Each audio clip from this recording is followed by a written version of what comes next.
আসসালামু আলাইকুম সবাইকে। আজকে আমি শেয়ার করতে যাচ্ছি আমার পুরো জার্মানি আসার জার্নিটা। এবং এই ভিডিওতে আমি বলে দিব আমার আসতে কী, কী চ্যালেঞ্জ ছিল, কত টাকার মতো খরচ হয়েছিল এবং কী, কী পদক্ষেপ নিতে হয়েছে। তো পরিবারের সবার থেকে বিদায় নিয়ে চলে আসার যে মুহূর্তটা, এই মুহূর্তটা আসলেই অনেক কষ্টের। যারা আসে তারা বোঝে, কিন্তু আবার পাশাপাশি একটা সুখেরও। নিজের স্বপ্ন পূরণ করতে পারার এতদিনের যে অপেক্ষার প্রহর গোনা, এগুলো আসলে যখন পূর্ণ হয়, পূর্ণতার মাঝে একটু তো কষ্ট থাকাই দরকার। তো ছেড়ে আসার কষ্টটাও আছে, আবার স্বপ্ন পূরণ করার আনন্দটাও আছে। তো আমার এই সম্পূর্ণ জার্নিটা ছিল প্রায় 2 বছরের। আমি 2024 সালের এপ্রিল মাস থেকে ভাষা শেখা শুরু করি। জার্মানি A1 থেকে B1 কমপ্লিট করতে, আমার কোর্স কমপ্লিট করতে লাগে 9 মাস। অ্যান্ড তারপর পরীক্ষা দেওয়া, অ্যাপ্লাই করা অ্যান্ড আউসবিল্ডিং পাওয়া, সব কিছু মিলে এই পুরো জার্নিটা শেষ করতে আমার প্রায় 2 বছরের মতো সময় লেগে যায়। অ্যান্ড আমি অ্যাকচুয়ালি 800-র মতো অ্যাপ্লাই করেও আউসবিল্ডিং পাইনি। তো আমার এক পরিচিত ভাইয়া আমাকে হেল্প করে আসার জন্য, এবং এই কারণে আমার সমস্ত কিছু মিলিয়ে প্রায় 7 থেকে 8 লাখ টাকা খরচ হয়েছে, ভাষা শেখা থেকে শুরু করে একদম সব কিছু। আমি একটা অফলাইন কোর্স করেছিলাম চট্টগ্রামের ডিএস প্রাখিতে। আমি আমার অফলাইন কোর্স সম্পন্ন করি।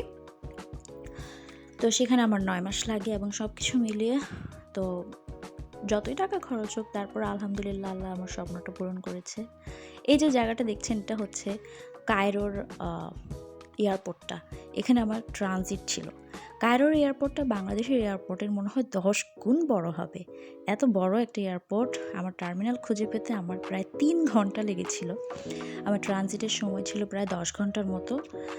এত লম্বা ট্রানজিট আমি কেন নিয়েছি, অনেকের মনে প্রশ্ন থাকতে পারে। কারণ হচ্ছে কায়রো দিয়ে যদি আপনি আসেন, ইজিপ্ট দিয়ে আসলে ইজিপ্ট এয়ারে 53 কেজি বহন করা যায়।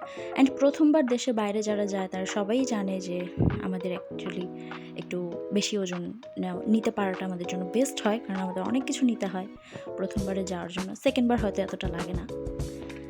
তো এই কারণেই কষ্ট হলেও আমার ইজিপ্ট এয়ারটাই বেছে নেওয়া বেস্ট ছিল। এটা অ্যাকচুয়ালি ট্রানজিটের প্লেনটা ছিল। এটা খুব একটা বড় ছিল না, ছোটো ছিল। পাশে একটা মরক্কন ছেলে ছিল। ট্রানজিটের পরে আসলে আমি আর কোনো বাঙালিই পাইনি।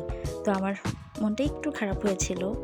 মানে তখন আমি আসলে ফার্স্ট বুঝতে পারি যে দেশের বাহিরে চলে আসলে, দেশের কোনো মানুষকে যখন আমরা দেখতে না পাই, তখন অ্যাকচুয়ালি কতটা মনের মধ্যে খারাপ লাগে। একটু খারাপ লাগছিল। তবে সত্যি বলতে বাহিরের কান্ট্রির যে মানুষগুলো, এরা কিন্তু অনেক হেল্পফুল হয়। আমাকে অনেক হেল্প করেছিল মানুষগুলো। আমি কিভাবে প্লেন থেকে নামার পরে অ্যাকচুয়ালি আমার লাগেজগুলো নিব, এগুলোও জানতাম না। তো আমাকে হেল্প করেছিল অনেক। ওরা সবাই মিলে, ওই মরক্কন ছেলেটাই আমাকে দেখিয়ে দিয়েছিল। যাক, আলহামদুলিল্লাহ আমার জার্নিটা অনেক ভালোই ছিল। সো ফাইনালি আমি আমার স্বপ্নের দেশ জার্মানিতে পৌঁছে গেলাম আলহামদুলিল্লাহ। তবে এখানে ছোট্ট একটা জিনিস হয়েছিল, আমার লাগেজটার একটা চাকা ভাঙা ছিল। যখন আমি লাগেজটা বেল্ট থেকে নিই তখনই দেখি এটা ভাঙা ছিল। তো এখানে রিপোর্ট করা যেত, কিন্তু আমি রিপোর্ট করতে গেছিলামও, বাট আমার মানে ফ্যামিলির মানুষেরা তারা খুব ভয় পায়। তারা বলতেছে দরকার নাই, তোমার কোনো রিপোর্ট করতে হবে না, প্রথমবার গেছো, নতুন গেছো, বাদ দাও। যাই হোক, তাদের কথা শুনে বাদ দিলাম। সো আমি আমার বাসার দিকে রওনা দিলাম। কোম্পানি থেকেই আমি বাসা পাই, তো সেইখানেই গিয়ে উঠি। এই যেতে যেতে দৃশ্যগুলো মানে আমি এনজয় করছিলাম আলহামদুলিল্লাহ। আর অনেক ক্লান্ত হয়ে পড়েছিলাম যদিও, কিন্তু ক্লান্তি শেষেও একটা মানে পূর্ণতার শান্তি অনুভব করি আলহামদুলিল্লাহ।